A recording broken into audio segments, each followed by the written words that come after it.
La iglesia está edificada sobre la gran verdad que proclamó Pedro, de que Jesús es el Cristo, el Mesías, el Hijo del Dios viviente, Dios mismo encarnado. Y leemos así en el Salmo 80, versículos 1 al 7. Dice así la palabra del Señor. Oh pastor de Israel, escucha, tú que pastoreas como a ovejas a José, que estás entre querubines, resplandece. Despierta tu poder delante de Efraín, de Benjamín y de Manasés, y ven a salvarnos. Oh Dios, restáuranos.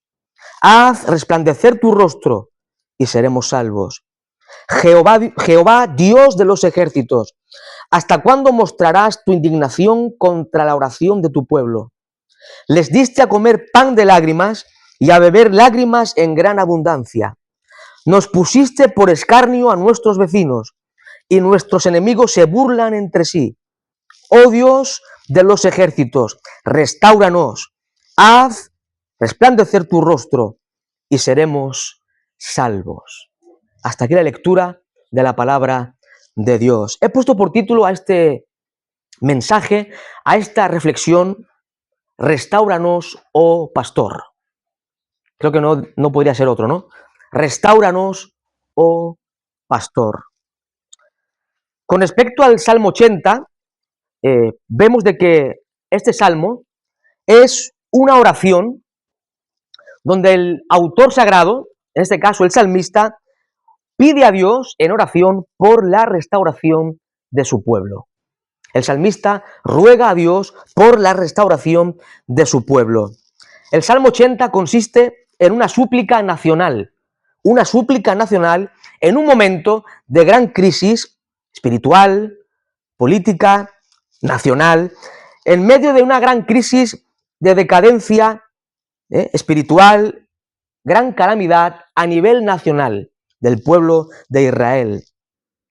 Con respecto al contexto o la ocasión en que se compuso el Salmo 80, la mayoría de comentaristas, la mayoría de eruditos bíblicos afirman que muy probablemente el Salmo 80 hace referencia a lo que ocurrió en el Reino del Norte allá por el año 722 a.C., cuando el imperio asirio llevó cautivo a las 10 tribus del norte de Israel.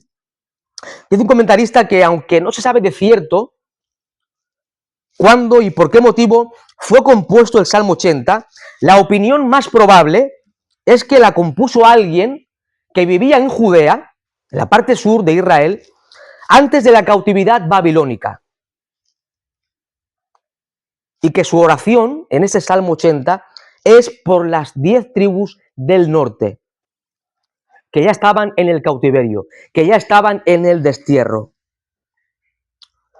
Mis amados hermanos, todos sabemos muy bien por las Sagradas Escrituras, especialmente en los escritos del Antiguo Testamento, y más específicamente por el primer y segundo libro de Samuel, y también en el primer libro de Reyes, vemos de que el Reino Unido de Israel, os acordáis todos, ¿no? El Reino Unido de Israel fue liderado por 3 reyes, Saúl, David y Salomón. Cada uno de estos reyes reinó y gobernó Israel por 40 años. Y ahí estaba ese reino unido, esa monarquía hebrea unida. Un rey que gobernaba, que reinaba sobre las 12 tribus de Israel. Pero como todos bien sabemos por la historia narrada en el Antiguo Testamento, en un momento determinado, tras la muerte del rey Salomón, ese reino unido, esa monarquía hebrea unida, quedó rota. Se dividió en 2 reinos, o mejor dicho, en 2 estados. Uno al sur, donde estaban las tribus de Judá y Benjamín, con su capital en Jerusalén, y otro estado en la parte norte de Israel, con su capital en Samaria.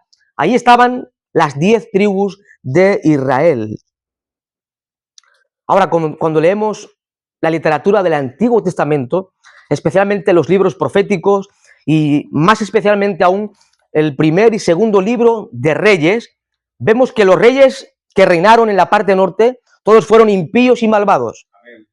Pecaban abiertamente contra Dios, llevaban al pueblo de Israel a la idolatría y a pecar contra Dios, desobedeciendo la ley de Dios, desobedeciendo los mandamientos establecidos en la ley de Moisés. Los demás reyes, los reyes del sur, también casi todos fueron impíos y malvados, excepto algunos.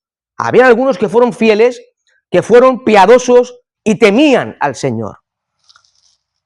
Y mis amados hermanos, con respecto a las 10 tribus del norte, a ese reino,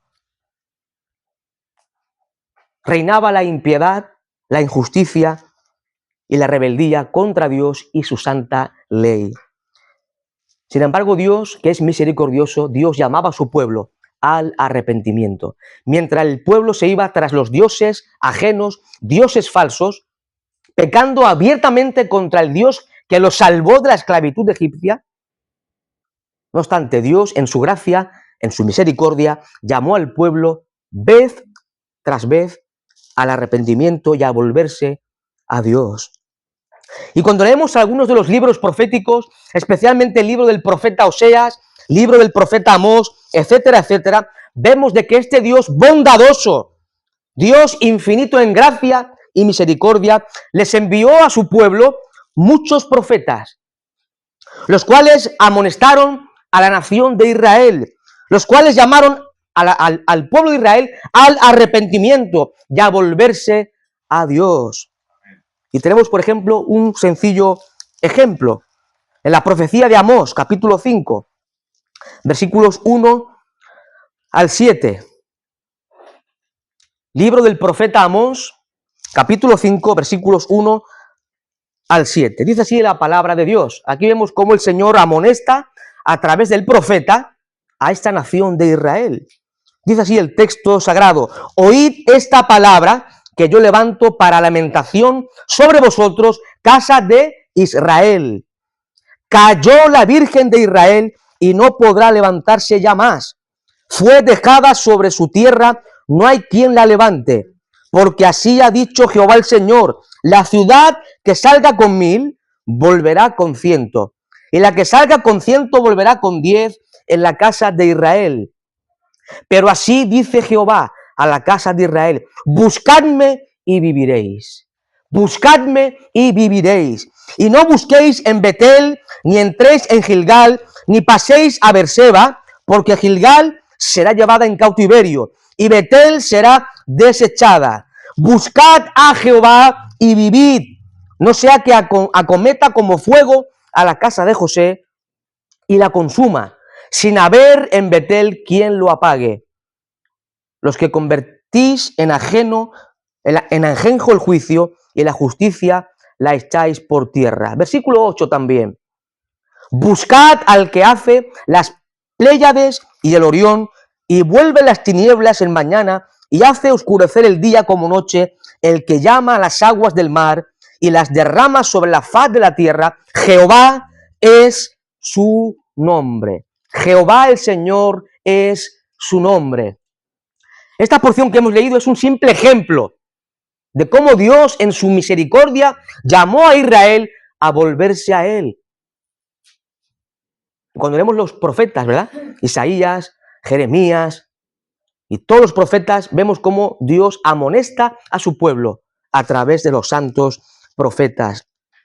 En este contexto de la profecía de Amós, por ejemplo, estamos en el siglo 9 antes de Cristo. Siglo 9 antes de Cristo, encontramos de que el pueblo de Dios se apartó de Dios, se apartó de la ley y se apartó de los mandamientos del Señor, invalidando así el pacto establecido en el Sinaí. Este pueblo que fue librado por Dios, que fue redimido de la esclavitud egipcia, comenzó a dar la espalda a Dios. Qué terrible, ¿verdad, mis amados hermanos? Comenzó a dar la espalda a Dios, comenzó a dar la espalda a la palabra de Dios. ¿Para qué? Para adorar, para venerar a dioses paganos, a dioses ajenos que no eran nada. En este contexto de esta gran decadencia moral y espiritual, las viudas, que según la ley debían ser atendidas, en este contexto eran maltratadas. Los huérfanos también eran oprimidos. Los líderes de la nación de Israel eran corruptos y llevaban al pueblo a la corrupción y depravación ante el Señor. Profetas, reyes y sacerdotes vivían pecando abiertamente contra Dios. Y cuando los líderes están corrompidos, llevan al pueblo a la corrupción también. Este era el panorama, este era el ambiente, el contexto de esta profecía que hemos leído en Amós. Pero mis amados hermanos, en un momento determinado por Dios, Dios, el Dios soberano, que gobierna sobre todo el mundo, este Dios que controla todo el universo y la historia, Dios determinó traer juicio sobre su pueblo. Dios soberanamente se usó de una fuerza militar como era Asiria.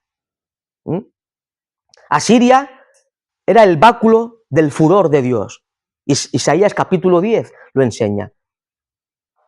En un sentido, el imperio asirio, que aunque era gentil y pagano, Dios se usó de este pueblo, de esta potencia. ¿Para qué? Para castigar, para disciplinar a su pueblo por su pecado y rebeldía ante él. Y fue, mis amados hermanos, en ese terrible año para el pueblo de Israel, año 722 a.C., cuando los israelitas del norte fueron llevados cautivos por los asirios. Y queremos hacer lectura del segundo libro de segundo libro de Reyes, capítulo 17. Vamos a hacer una lectura un tanto larga, pero digna de ser leída en esta mañana. Segundo libro de Reyes, capítulo 17, versículo 6 en adelante. Segundo de Reyes 17, 6 en adelante. Dice así la palabra del Señor. Este es el contexto, mis amados hermanos. En el año 9 de Oseas, el rey de Asiria tomó Samaria y llevó a Israel cautivo a Siria, y los puso en Alag, en Abor, junto al río Gozán, y en las ciudades de los medos. Porque los hijos de Israel pecaron contra Jehová su Dios, que los sacó de tierra de Egipto, de abajo la mano de Faraón, rey de Egipto, y temieron a dioses ajenos, y anduvieron en los estatutos de las naciones que Jehová había lanzado de delante de los hijos de Israel, y en los estatutos que hicieron los reyes de Israel. Y los hijos de Israel hicieron secretamente cosas no rectas contra Jehová su Dios, edificándose lugares altos en todas sus ciudades, desde las torres de las atalayas hasta las ciudades fortificadas. Y levantaron estatuas e imágenes de Asera en todo collado alto y debajo de todo árbol frondoso, y quemaron allí incienso en todos los lugares altos, a la manera de las naciones que Jehová había traspuesto de delante de ellos, e hicieron cosas muy malas para provocar a ira a Jehová, y servían a los ídolos, de los cuales Jehová les había dicho: vosotros no habéis de hacer esto. Jehová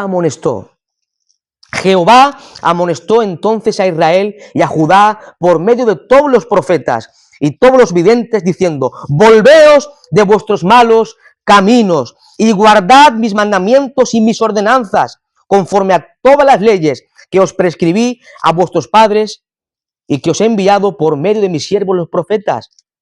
Mas ellos, Israel, no obedecieron, antes endurecieron su cerviz, como la cerviz de sus padres, los cuales no creyeron en Jehová su Dios, y desecharon sus estatutos y el pacto que él había hecho con sus padres y los testimonios que él había prescrito a ellos, y siguieron la vanidad y se hicieron vanos, y fueron en pos de las naciones que estaban alrededor de ellos, de las cuales Jehová les había mandado que no hiciesen a la manera de ellos. Versículo 16. Dejaron todos los mandamientos de Jehová su Dios, y se hicieron imágenes fundidas de 2 becerros, y también imágenes de Asera, y adoraron a todo el ejército de los cielos, y sirvieron a Betel, e hicieron pasar a sus hijos y a sus hijas por fuego, y se dieron a adivinaciones y agüeros, y se entregaron a hacer lo malo ante los ojos de Jehová, provocándole a ira. Versículo 18. Jehová, por tanto, se airó en gran manera contra Israel y los quitó de delante de su rostro, y no quedó sino solo la tribu de Judá. Qué terrible panorama, ¿verdad? Mis amados hermanos, qué momento más oscuro de la historia del pueblo de Dios. En medio de todo esto, en medio de tan grande calamidad, el salmista ruega al buen pastor que restaure a su pueblo. ¿Y cómo comienza el salmo? Oh pastor de Israel. Israel estaba en el cautiverio por su pecado, por su rebeldía contra Dios. Pero aquí el escritor sagrado ora al Señor por su pueblo, para que tenga misericordia. Oh pastor de Israel, escucha. Mis amados hermanos, en medio de la calamidad, en medio de la tribulación, ¿qué hizo el salmista? Buscar al Señor, orar a Dios. Esto fue lo que hizo también David, ¿verdad? ¿Os acordáis de David cuando estaba huyendo de su hijo Absalón? Cuando se rebeló contra su padre y le quitó el reino y quería matar a su propio padre. ¿Qué hizo David en medio de tan grande calamidad? Salmo 3. David lo escribe en ese contexto, cuando era perseguido por su propio hijo. Oh Jehová, cuánto se han multiplicado mis adversarios. Muchos son los que se levantan contra mí. Muchos son los que dicen de mí, no hay para él salvación en Dios. Mas tú, Jehová, eres escudo alrededor de mí, mi gloria y el que levanta mi cabeza. Con mi voz clamé, ¿a quién? A Jehová. Con mi voz clamé a Jehová y él me respondió desde su monte santo. Yo me acosté y dormí y desperté porque Jehová me sustentaba. Gloria a Dios.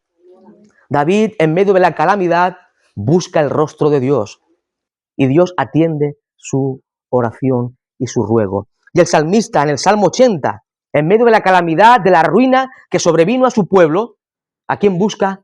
A Dios. Ora al buen pastor. El pastor de Israel. ¿Quién es el pastor de Israel? Dios mismo. Dios es presentado en las Escrituras, muy especialmente en los Salmos y en los libros proféticos, como el pastor de su pueblo. El Salmo 23, ya lo vimos hace algunos meses atrás, cómo David, inspirado por el Espíritu Santo de Dios, aplica esta imagen, esta metáfora, al Dios vivo y verdadero, al Dios de Israel, enfatizando el cuidado que tiene Dios para con su pueblo. Dios cuida de su pueblo, Dios guía a su pueblo, Dios dirige a su pueblo, Dios provee para su pueblo. Él es el pastor de su pueblo. El Dios vivo es el pastor de su pueblo. Y el salmista, ante la terrible desgracia, ante la terrible calamidad nacional, se dirige a Dios en oración, suplicando el favor de Dios para con su pueblo. Oh pastor de Israel, escucha. Dice, escucha. La Biblia de las Américas dice, presta oído. Oh Señor, presta oído. Aquí vemos el estado de desesperanza del salmista. Él ruega a Dios que atienda su súplica. Tú que pastoreas como ovejas, ¿a quién? A José. José aquí es una referencia a la nación de Israel. Mis amados hermanos, el pueblo de Israel fue pastoreado por Dios a lo largo de su historia. Dios los redimió de la esclavitud egipcia, los sacó con mano fuerte y los guió por 40 años por ese terrible desierto, ¿verdad? Proveyéndolos de todo cuanto necesitaban. Y así, mis amados hermanos, a lo largo de la historia del pueblo de Israel, Dios cuidó, protegió y proveyó para su pueblo. Él es el pastor de su pueblo.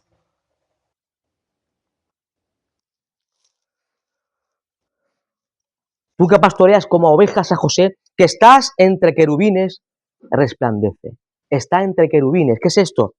¿Os acordáis del libro del Éxodo? En el capítulo 25, versículo 22, cómo en el diseño del tabernáculo, ¿os acordáis de la historia? Cómo Dios dio instrucción a Moisés para hacer sobre el arca del pacto 2 querubines alados. ¿Qué representaba esto? La misma presencia de Dios. El salmista reconoce que Dios está en su trono.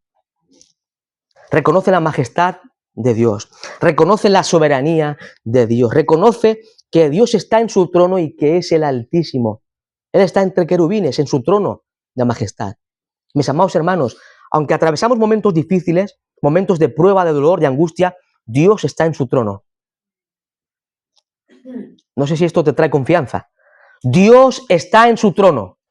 Y Él gobierna sobre todas las cosas. Y Él guía tu vida para su gloria. Aunque el mundo cambia, ¿verdad? Las circunstancias en nuestro alrededor cambian continuamente. Y hay desgracias, calamidades, pecado, ruina espiritual. Dios está en su trono. Dios es soberano. Él está en su trono. Él es el Altísimo. Que estás entre querubines, resplandece. Resplandece, Señor. Esta expresión la encontramos en Números capítulo 6, versículos 24 al 26, donde se presenta la bendición sacerdotal.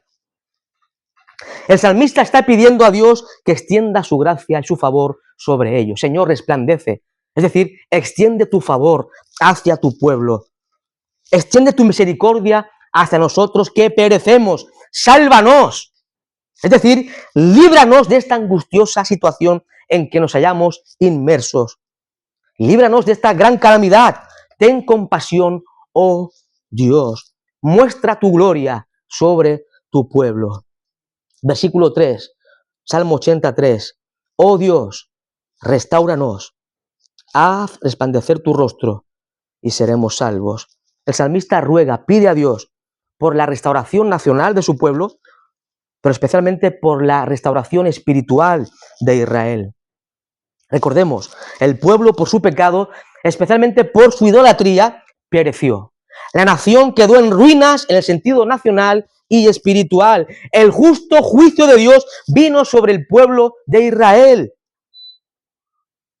Pero el salmista expresa, haz resplandecer tu rostro, extiende tu favor, porque perecemos. Versículo 4. Jehová, Dios de los ejércitos, ¿hasta cuándo mostrarás tu indignación contra la oración de tu pueblo? Tremendas palabras, mis amados hermanos. El autor sagrado usa otro nombre para dirigirse a Dios y se dirige al Señor como Jehová de los ejércitos, el Dios de las huestes, quien protege, quien defiende a su pueblo de sus enemigos. Como diciendo el salmista, Señor, tú que eres el que defiende a tu pueblo, actúa a favor nuestro y defiéndonos de nuestros enemigos. Pero lo terrible de esto, mis amados hermanos, es que Dios había ocultado su rostro sobre su propio pueblo.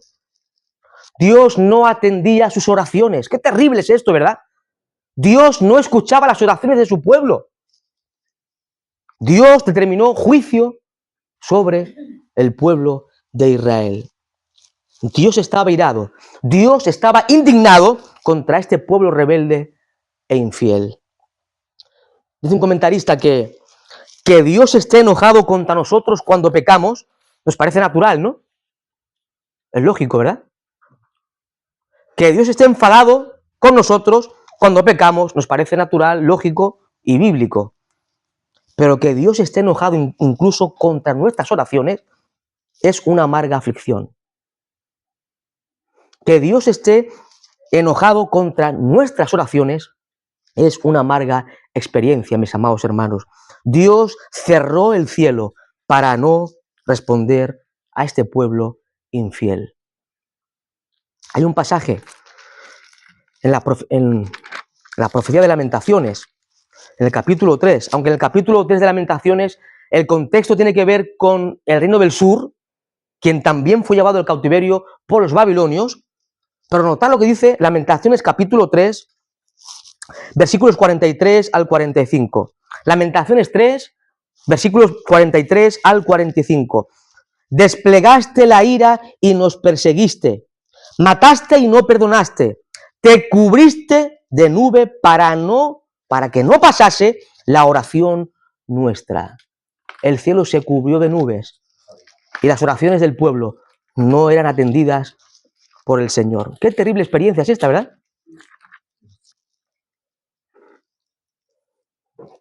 Versículo 5, notar, les diste a comer pan de lágrimas y a beber lágrimas en gran abundancia. Este pueblo ahora, en el cautiverio asirio, en lugar de recibir el maná del cielo, como Dios hizo en el desierto, ellos comían sus propias lágrimas.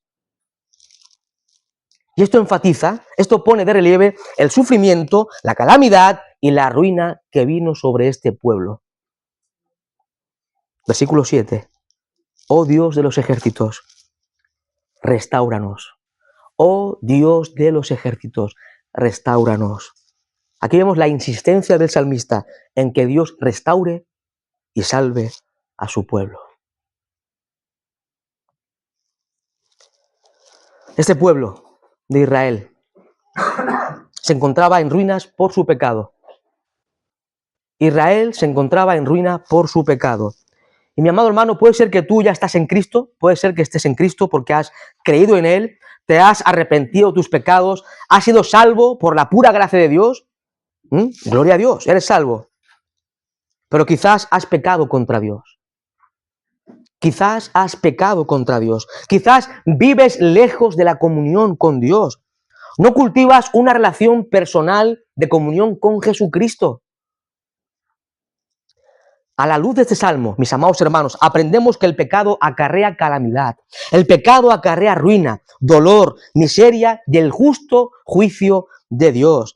Y si esta es tu situación en esta mañana, si has pecado contra Dios, si no estás viviendo en comunión con Dios, ven ante el trono de la gracia en esta mañana. Ven ante el trono de la gracia en esta mañana. El salmista, ¿a quién acudió? Al Señor, aquel que está en su trono. Y nosotros hoy, mis amados hermanos, hoy, en la presente dispensación, gracias no a tus buenas obras, sino a la obra de Cristo.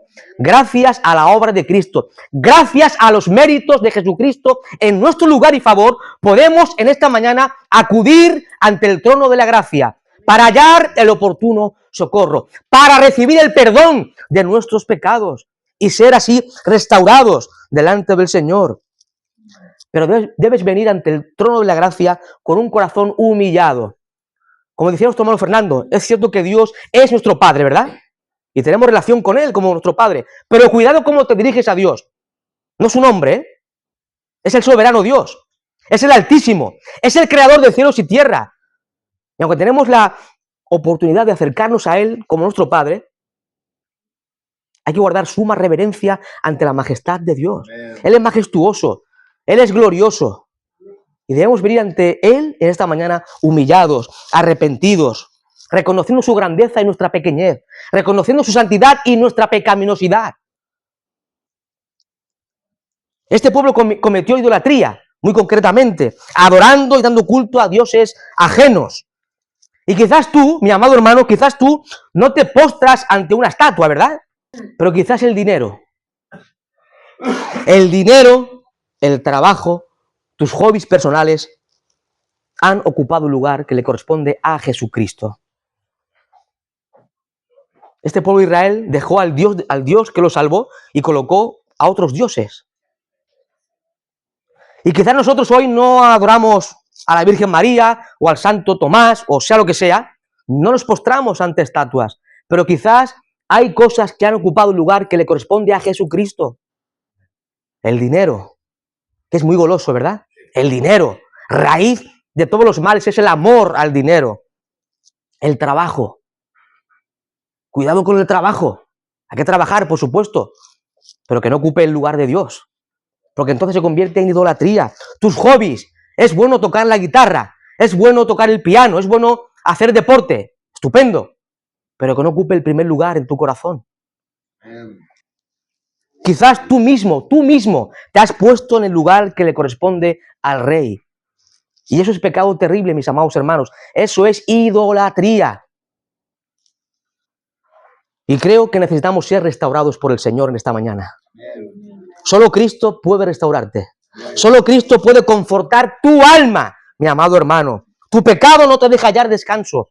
Tu pecado quizás no te deja estar en paz. Estás quizás hecho pedazos por tu pecado. Solo Jesucristo, el buen pastor. Solo Jesucristo, el buen pastor, el príncipe de los pastores, puede restaurarte en esta mañana, querido hermano.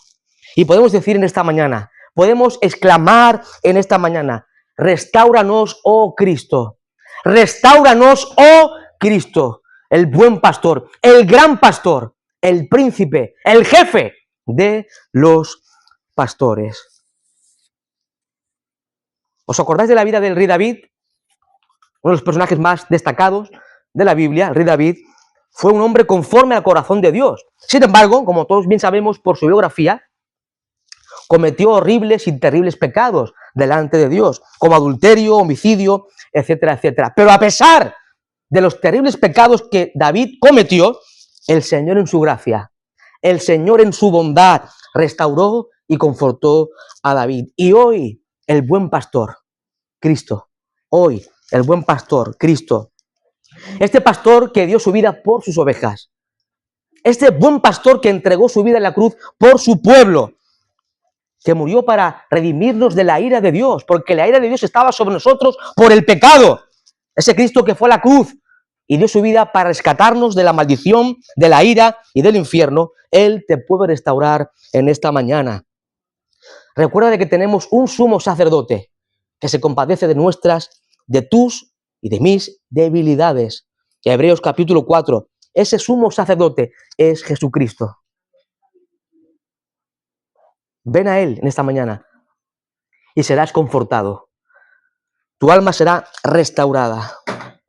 Aquellos que no tienen a Cristo, aquellos que aún no han aceptado o han recibido, mejor dicho, al buen pastor que es Cristo como el Señor de su vida y Salvador, vemos que la ira de Dios está sobre los pecadores.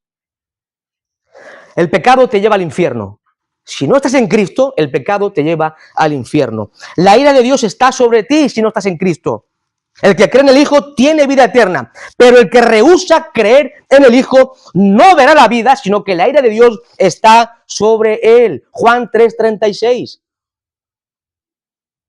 Y este salmo, mis amados hermanos, el Salmo 80, nos muestra la ira, la indignación de Dios contra el pecado. Dios aborrece el pecado, Dios detesta el pecado, Dios castiga el pecado, porque Él es santo, porque Él es justo. Si no tienes a Cristo, sufrirás el juicio de Dios, pero hoy puedes ser salvo. Si alguien no tiene a Cristo, hoy puede ser salvo. Ven a los pies de Jesucristo y serás librado de la ira de Dios, del infierno eterno. Cristo dijo, venid a mí todos los que estáis trabajados y cargados, y yo os haré descansar. Solo en Cristo hay salvación. Solo en la persona y obra de este buen pastor hay salvación. Solo en Cristo. Y si vienes a Cristo en arrepentimiento y fe, recibirás el perdón de todos tus pecados.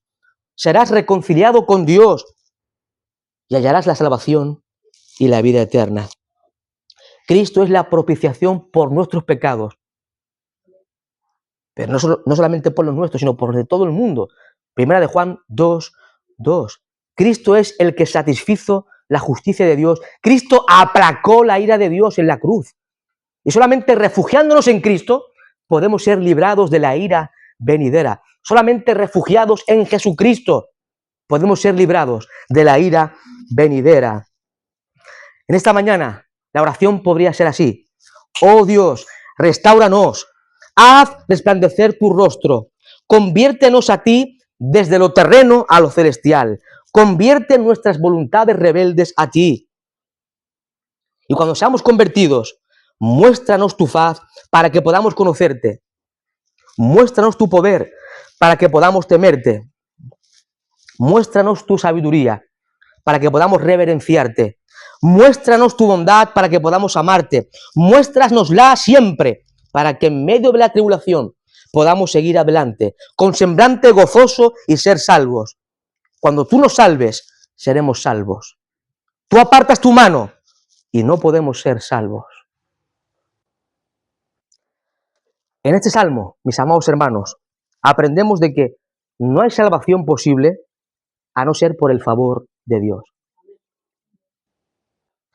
Y aprendemos de que no es posible obtener el favor de Dios si no hay un genuino arrepentimiento. Aprendemos de que solo Es posible ser salvo cuando Cristo, el buen pastor, sale a buscar a sus ovejas. Y él vino a buscar a sus ovejas, ¿verdad? Lucas 19:10. El Hijo del Hombre vino a buscar y salvar lo que se había perdido. Estábamos perdidos. Éramos ovejas descarriadas, perdidas. Pero vino el buen pastor. Vino el buen pastor. Nos tomó en su regazo y nos llevó al redil. Y todo por gracia. Aquí no hay mérito humano ninguno. Todo por pura y sublime gracia de Dios. En esta porción de la Escritura vemos que el salmista ruega por ¿quién? ¿Ruega por él? No ruega por él, ¿eh? El salmista ora, ruega, intercede a Dios por su pueblo.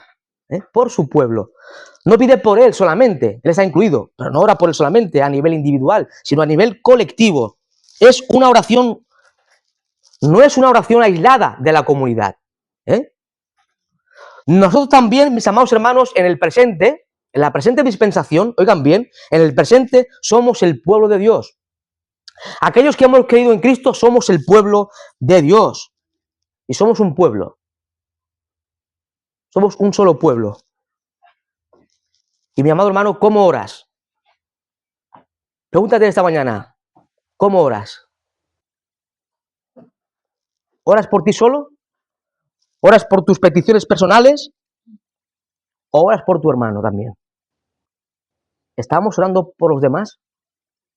¿Estamos intercediendo a Dios por nuestros hermanos en Cristo? Especialmente por aquellos que están arrastrados espiritualmente, aquellos hermanos que están hundidos en la miseria. Mis amados hermanos, debemos orar por nosotros, por supuesto, por nuestros familiares, peticiones personales, pero también ora por tu hermano. Ora por tu iglesia local, especialmente por aquellos que están necesitados de ser restaurados espiritualmente. No solamente ora por ellos, sino llévalos a Cristo, condúcelos a Cristo, para que Cristo restaure sus almas. Aprendemos en este salmo, haciendo una aplicación práctica para el día de hoy, que cuando la iglesia se aleja de Cristo y de su palabra, y se deja influenciar por las cosas del mundo, como hizo Israel. Israel se dejó arrastrar por las prácticas de las naciones vecinas que tenía alrededor. Cuando la iglesia se desvía de la palabra de Dios, cuando la iglesia deja de tener comunión y depender de Cristo, la iglesia se desvía del camino que Cristo ha trazado para su pueblo. Y mis amados hermanos, oigan bien, como consecuencia viene desgracia, como consecuencia viene decadencia espiritual sobre nosotros. Y comenzamos a andar como ovejas descarriadas, queriéndonos pastorear a nosotros mismos, sin darnos cuenta de que vamos hacia un caos y ruina espiritual. Y muchas veces, siendo hijos de Dios, comenzamos a alejarnos de Él, como el hijo pródigo se marchó de la casa del Padre y sufrió las terribles consecuencias de apartarse de la comunión con el Padre. ¿Cómo está tu vida, mi amado hermano? Pregúntate esta mañana. ¿Estás firme en el Señor? ¿O has pecado contra Dios? ¿O has querido vivir la vida a tu forma, según tus pensamientos, según tu criterio? ¿Crees que puedes vivir la vida cristiana separado de Cristo? ¿Separado de la palabra de Dios? ¿Sin tener comunión con Dios? Pregúntate en esta mañana. Porque si te alejas de Cristo, de su palabra, y no cultivas una relación continua con Dios, a través de la oración, a través del estudio serio de la palabra de Dios, te vas a desviar y vas a caer en idolatría. Y el Señor va a traer juicio sobre tu vida. Como hizo con su pueblo Israel. Israel era el pueblo de Dios, era su pueblo. Y Dios trajo su indignación contra ellos. ¿Cómo está tu vida, querido hermano? Examina tu corazón. Examina tus pensamientos en esta mañana. ¿Dónde estás? A veces nos comparamos con Israel y decimos, uy, yo no. Israel, qué fracasado, qué ruina la de Israel. Muchas veces vivimos como vivió Israel, pecando lo mismo que Israel pecó. Y nosotros hoy tenemos las escrituras, las leemos y vemos la historia de Israel y decimos, qué duro era este pueblo, ¿verdad? Qué duro es este pueblo. Nosotros también somos duros muchas veces. Nosotros somos necios muchas veces también como este pueblo. Vengamos en esta mañana arrepentidos delante del Señor. Hoy les veo a todos cansados. Están agotados. ¿Qué os pasa? ¿No hay nadie aquí hoy que esté fuerte? Os veo a todos cansadísimos. Mi amado hermano, ven en esta mañana ante el trono de la gracia. Tu alma es más importante que tu sueño físico, ¿eh? ¿Sí? No te descuides. Porque el pecado acarrea ruina. El pecado acarrea el justo juicio de Dios. Amén. Necesitamos, mis amados hermanos, arrepentirnos y humillarnos ante la poderosa mano del Señor. Entonces seremos bendecidos, entonces seremos perdonados y seremos restaurados a la comunión con Dios. Y concluyo leyendo un pasaje de la Escritura. Acompáñenme toda la iglesia, por favor, al segundo libro de Crónicas, capítulo 7, versículo 14.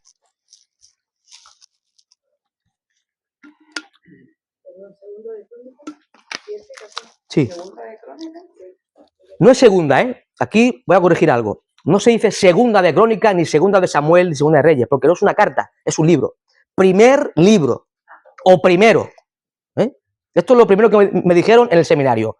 Eso de primera, para los libros históricos, es un error, porque no es una carta, no es una epístola. Es primero. Primer libro o primero de Samuel, no primera. Segundo libro de Crónicas, capítulo 7, versículo 14.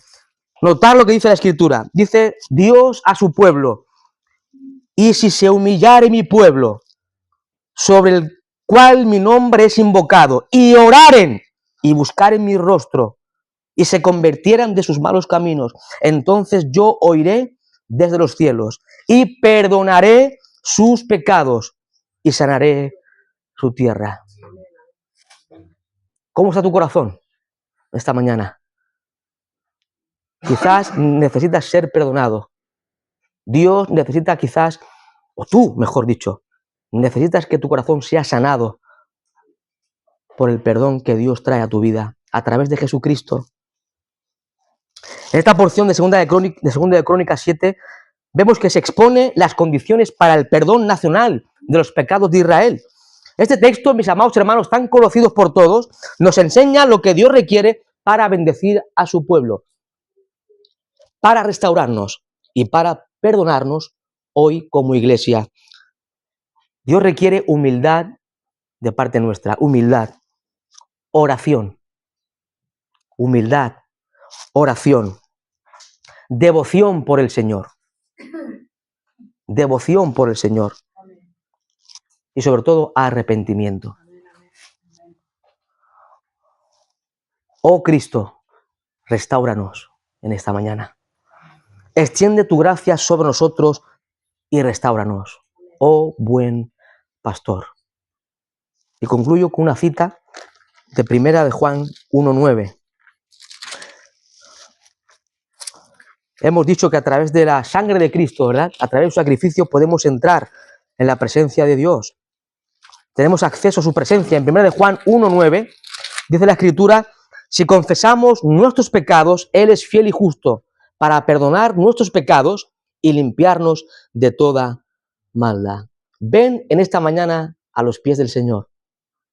Mis amados hermanos, hay perdón disponible para el pueblo de Dios. Hay perdón disponible basado en la sangre perfecta de Jesucristo. Es a través de la sangre de Cristo que Dios te perdona. La sangre de Cristo sigue perdonando y limpiando pecados. Vengamos en esta mañana, pidamos perdón a Dios por nuestra rebelión contra Él, por nuestra idolatría muchas veces. Pidamos perdón. Vamos a arrepentirnos de nuestros pecados y Él es fiel y justo para perdonar y limpiarnos de toda maldad. Oh Padre, gracias, Señor.